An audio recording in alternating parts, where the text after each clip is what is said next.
Friends ఇవాళ ఎంత date exactly 6 అనమాట. ఇంకా కరెక్ట్గా 30 రోజులు కూడా లేదు. 28 రోజుల్లో ఒక నినాదం అయితే థియేటర్లో వినపడబోతుంది.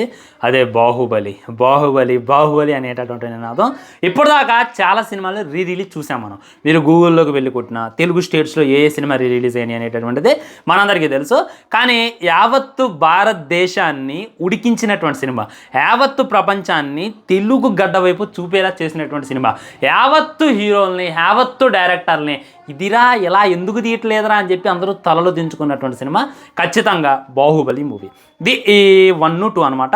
అదిగా నేను దాని గురించి చాలాసార్లు మాట్లాడినా, మళ్ళీ మాట్లాడి మిమ్మల్ని ఇబ్బంది పెట్టను, కానీ పెట్టాలి. ఎందుకంటే అల్లాటప్ప సినిమా కాదురా బాబు, అది దాని లెవెల్ వేరు, దాని ఇది వేరు అనమాట. దానికోసం పడ్డటువంటి కష్టాలు ఎవరు, దానికోసం మేము చిందించినటువంటి రక్తాలు వేరు. మామూలు రక్తాలు దించాలి ఆ రోజుల్లో బాహుబలి కోసం. ఆ టికెట్ కోసమైనా దానికోసమైనా స్ట్రగుళ్ళు గిగుళ్ళు. సినిమాకి నెగిటివ్ అంటే ఎదవలకి సినిమా చూడటం వచ్చారా అని చెప్పి అప్పట్లో చేసినటువంటి ఫ్యాన్ వార్లు. అంతేందుకు లిటిల్ హార్ట్స్ అనేటటువంటి ఒక సినిమా వచ్చింది. ఆ సినిమాలో మీరు చూస్తే అర్థమైపోద్ది అనమాట. ఒక క్యారెక్టర్ ఉంటుంది, అని మనోడి పేరు ఉంటుంది, బాగా కామెడీ చేస్తాడు. వాడు ఎప్పుడు కూడా బాహుబలి ఫెయిల్ అవ్వాలి అని చెప్పి కోరుకుంటాడు. అదే జరిగిద్ది. సినిమా ప్రభాసు కత్తి దింపంలోని సినిమా అయిపోయిందిరా, ఇంకా ఏమేమి తెలియదురా అంటే మరి ఫ్లాప్ అని అంటే ఫ్లాప్ అయినట్టేరా అంటాడు అనమాట. ఈ విధంగా ఆ టైంలో ఓన్లీ కత్తి దింపిండు అనేటటువంటి ఒకే ఒక్క రీజన్లో ఓన్లీ అర్ధాంతరంగా ఆపేసిండు. ఏ సినిమా అయినా సరే కంటిన్యూ చేయాలి, ఏ సినిమా అయినా సరే ముందుకు తీసుకెళ్ళాలి. కానీ ఈ సినిమా ఏందిరా తోక లేకుండా ఎండైంది అని చెప్పి అప్పట్లోనే చాలామంది నెగిటివ్ స్ప్రెడ్ చేయటం, అండ్ హీరోయిన్ కోసం ఆ కొండెక్కిపోవటం, అక్కడ పోయాక హీరోయిన్ లేకపోవటం, ఏం చెప్పదలుచుకున్నావు జక్కన్న అని చెప్పి అందరూ కూడా గోక్కున్నారనమాట.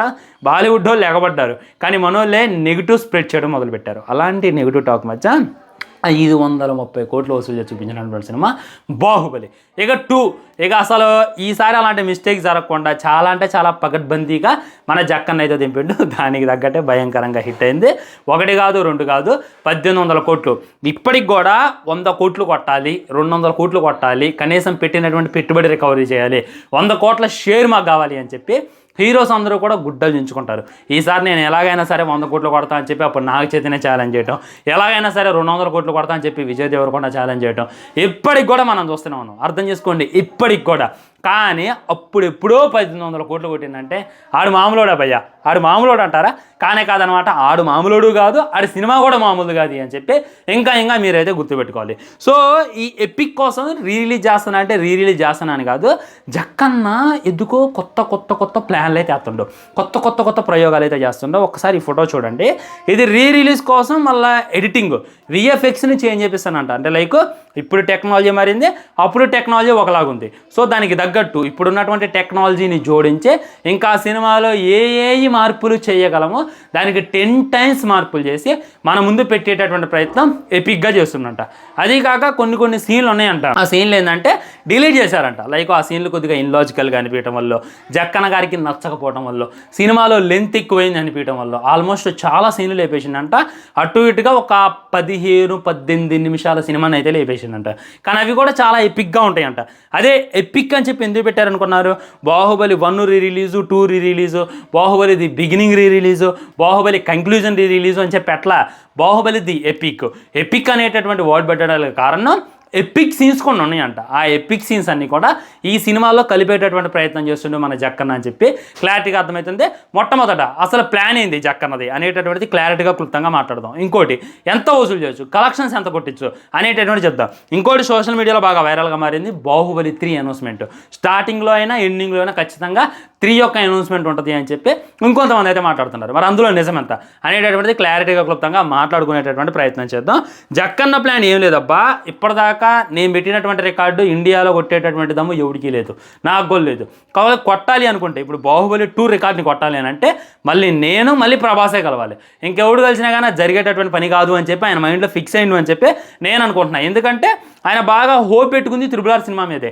2 హీరోల్ని, అంత కాస్ట్ని, అంత బడ్జెట్ని, అంత పబ్లిసిటీ ఉదయం ఆస్కార్ దాకా తీసుకెళ్ళినా కానీ దానికి 1200 అట్లా. ఇక ఆయనకు అర్థమైపోయింది టికెట్ రేట్స్ 2000 పెట్టినా కానీ ఇక దాన్ని కొట్టేటటువంటి సీన్ నాకు లేదు, దాన్ని కొట్టాలి అంటే మళ్ళీ ప్రభాసే రావాలి, మళ్ళీ బాహుబలి 3తోనే కొట్టగలగాలి అని చెప్పి ఆయన మైండ్లో అయితే బలంగా ఫిక్స్ అయ్యిండు అని చెప్పి నేనైతే అనుకుంటున్నాను. అందుకే ఖచ్చితంగా 3 అనౌన్స్మెంట్ వస్తే చెప్తా లాస్ట్లో చెప్తా చూడండి. సో దానికోసం ఏం చేస్తుందంటే కొన్ని ఎక్స్ట్రా సీన్లు అయితే యాడ్ చేస్తుందంట. లైక్ కొన్ని సీన్లు ఉంటాయి అనమాట. ఇప్పుడు యూట్యూబ్లో మీరు అబ్జర్వ్ చేసినట్లయితే ఏం జరిగిందంటే కట్టప్పని గాయపరుస్తారు. పరిచేటటువంటి టైంలో ప్రభాస్ అన్న కట్టప్పను నాటేసుకొని దూకేస్తారు కొండ మీద నుండి. అక్కడ కట్టప్పగా తగ్గకుండా తను తగులుతుంది, కొద్దిగా ఇల్లాజికల్గా ఉంటుంది. ఆ సీన్ని కొద్దిగా మార్పులు చేసి ఇందులో యాడ్ చేసేటటువంటి ప్రయత్నం చేస్తున్నారు అని చెప్పి ఇంకా క్లారిటీగా అర్థమవుతుంది. ఇంకోటి ఏంటంటే కిల్కిల్ గాడోళ్ళు పార్ట్ 2లో వస్తారనమాట. పార్ట్ 2లో మన కట్టమ్మని బంధిస్తారు. ఆ తర్వాత మన బల్లల్దేవ్ చూసుకున్నట్లయితే తనతో సంధి కుదుర్చుకుంటాడు. మరి దీని వెనక జరిగినటువంటి మిస్టరీ ఏంది ఇదొకదంట. అండ్ మురిపాల ముకుంద సాంగ్ ఉంది కదా, అది ఏదైతే ఉందో ఆయనకు చాలా లెంతీగా అనిపిస్తుందంట. కన్నా నీ దురించాల సాంగ్ ఏదైతే ఉందో బాహుబలి 2 సినిమాలో ఆయన కొద్దిగా లెంతీగా అనిపించిందంట. ఒకవేళ సినిమా మొత్తం మీద మీరు ఏం డిలీట్ చేస్తారు జక్కన్న అంటే నేను అదే డిలీట్ చేస్తా అని చెప్పి ఆల్రెడీ చాలా ఇంటర్వ్యూలో చెప్పిండు. అదేవిధంగా ఆ సాంగ్ని లేపేస్తారంట. లేపేసి ఇంకేదో ఎగస్ట్రా సీన్ని యాడ్ చేసేటటువంటి ప్రయత్నం జక్కన చేస్తున్నాం అని చెప్పి క్లారిటీగా అర్థమవుతుంది. ఇదంతా అయిపోయిన తర్వాత అండ్ కలెక్షన్స్ సో చూసుకున్నట్లయితే రేట్లు ఎలా ఉండొచ్చు. అండ్ మన బాహుబలి ఎపిక్ అంటున్నారు, ఎగస్ట్రా సీన్లు అంటున్నారు, మరి లాస్ట్లో ఏదో కంక్లూజన్ అంటున్నారు. మరి టికెట్ రేట్స్ ఏమన్నా పెంచడా అని అంటే చెప్తున్నా చూడండి. 2 షోలకు కలిపి టికెట్ రేట్ ఎంత ఉంటుందో అంత రేట్ని ఒకేసారి అయితే మనం ముందు పెట్టేటటువంటి ప్రయత్నం జక్కన్న చేస్తున్నాం అని చెప్పి బయట గట్టి వార్తలు ఫ్రెండ్స్. ఎలా అంటే ఇప్పుడు మనం బాహుబలి రిలీజ్ చేశారు. ఆ సినిమా చూడాలి అని అంటే ఒక 200 ఖర్చు పెట్టాలి అని చెప్పి అనుకున్నాం. బాహుబలి 2 రిలీజ్ చేశారు. ఆ సినిమా కూడా చూడాలి అని అంటే ఇంకో 200 ఖర్చు పెట్టాలి. సో ఒక్క టికెట్ 400 ఉండబోతుంది. అంటే మీరు 400 వెచ్చించి సినిమా థియేటర్లోకి అడుగు పెట్టి 6 అవర్స్ని సినిమా చూడబోతున్నారు అనేటటువంటిది క్లారిటీగా అర్థమవుతుంది. అంటే రోజు మీద 2 షోలే పడతాయి. ఇదైతే గుర్తుపెట్టుకోండి. మార్నింగ్ మ్యాట్ని అంటే ఫ్రీక్వెంట్గా అయిపోద్ది కాబట్టి ఈజీగా మధ్యాహ్నం 3 అయిపోద్ది అనమాట. మధ్యాహ్నం మార్నింగ్ 11కి స్టార్ట్ అయితే ఈజీగా ఒక 4:30 కల్లా సినిమాని అయితే ఫినిష్ చేస్తారు. మళ్ళీ 5కి సినిమా స్టార్ట్ అయితే 10-11 కల్లా అయితే మళ్ళీ సినిమాని ఫినిష్ చేస్తారు అనమాట. ఈ విధంగా 2 షోస్ అయితే పడితే ఎపిక్ అన్నారు కాబట్టి సినిమా మొత్తం కూడా కంటిన్యూ ఉండబోతుంది అని చెప్పి క్లారిటీగా అర్థమవుతుంది. ఖచ్చితంగా మొత్తం ఇండియా మొత్తం రిలీజ్ చేసేటటువంటి ప్రయత్నం చేస్తున్నారు. ప్రభాస్ అన్న బర్త్డే ఆల్రెడీ 23rd ఉంది కాబట్టి ఇది కూడా పునస్కరించుకోను కాబట్టి ఒక మంచి కలెక్షన్స్ అని చెప్పి బయట అయితే గట్టి వార్తలు వినపడుతున్నాయి అనమాట. నా గెస్సింగ్ కరెక్ట్ అయినట్టయితే ఈజీగా 50 కోట్లు కొట్టింది. ఎపిక్ అనేటటువంటిది రిలీజ్ అయిన తర్వాత 50 కోట్లు సింపుల్ కొట్టింది అని చెప్పి నేనైతే అనుకుంటున్నాను. ఎందుకంటే చాలామంది ఇప్పుడు ఉన్నటువంటి జనరేషన్లో ఇంకొంతమంది పిల్లగాళ్ళు ఎవరు కూడా దాన్ని థియేటర్ ఎక్స్పీరియన్స్ చేసి ఉంటారు. వాళ్ళంతా కూడా థియేటర్ ఎక్స్పీరియన్స్ చేయాలి కాబట్టి ఆల్మోస్ట్ సినిమా రిలీజ్ అయ్యి కూడా అటు ఇటుగా ఒక 7-8 సంవత్సరాలు అవుతుంది కాబట్టి ఖచ్చితంగా ఒక 100 కోట్లు కొట్టినా ఆశ్చర్యపోవాల్సిన అవసరం లేదు అని చెప్పి నేనైతే అనుకున్నాను. అండ్ ఫైనల్లీ 3 గురించి ఏమన్నా కంక్లూజన్ ఇస్తారా అని అంటే చెప్పొచ్చు. సినిమా 3 ఉంటుంది అనేటటువంటిది ఈ 2030లోన 2040లోన పోనీ 50లోన 2100లోన అనేటటువంటిది ఏమన్నా హింట్ ఇస్తారో అని చెప్పి నేనైతే అనుకుంటున్నా. ఇప్పట్లో అయితే రాదు. ఎందుకంటే ఇప్పుడు ప్రభాస్ అన్న ఫౌజీతో బిజీగా ఉండు, రాజసాబ్తో బిజీగా ఉండు, స్పిరిట్తో బిజీగా ఉండు, ఇంకా వేరే సినిమాలతో పిచ్చ బిజీగా ఉండు. ఈ సినిమా ఈ లైనప్ అంతా అయిపోయేసరికి 2035 2040 అయినా కానీ ఆశ్చర్యపోవాల్సిన అవసరం లేదు. కాబట్టి ఇప్పట్లో అయితే జరిగేటటువంటి పని కాదు. ఇన్ కేస్ ఫ్యూచర్లో ఈ విధంగా జరగవచ్చు అనేటటువంటి చెప్పి కమింగ్ సూన్ అనేటటువంటిది ఒకటి అయ్యొచ్చు బాహుబలి 3, లేదా లోడింగ్ అనేటటువంటిది, లేదా ఏ ఇయర్లో రిలీజ్ అయింది అనేటటువంటిది ఖచ్చితంగా చెప్తారని చెప్పి నేనైతే అనుకుంటున్నాను అనమాట. అదేంది బ్రో బాహుబలి అనేసరికి ప్రభాస్ అన్న అవన్నీ వదిలిపెట్టి వస్తాడు అని అంటే ఆ వదిలిపెట్టి వస్తున్నా వాళ్ళు లూకోవద్దు, ఆ బ్యానర్ లూకోరు. అదిగాక జక్కన్నకి ఆయన సినిమాతో పాటు వేరే సినిమాలు తీస్తే ఆయనకు నచ్చదు. ఆయనకి డెడికేషన్ పెట్టేది ఆల్మోస్ట్ ఒక 3-4 సంవత్సరాలు ఆయన కుదిరేయాలి. కాబట్టి ప్రభాస్ అన్న ఇప్పుడంతా డెడికేట్ చేసి వస్తున్నాం అని చెప్పి నేనైతే అనుకోని మిగతా యాక్టర్స్ వచ్చినా కానీ ప్రభాస్ అన్న రాడు.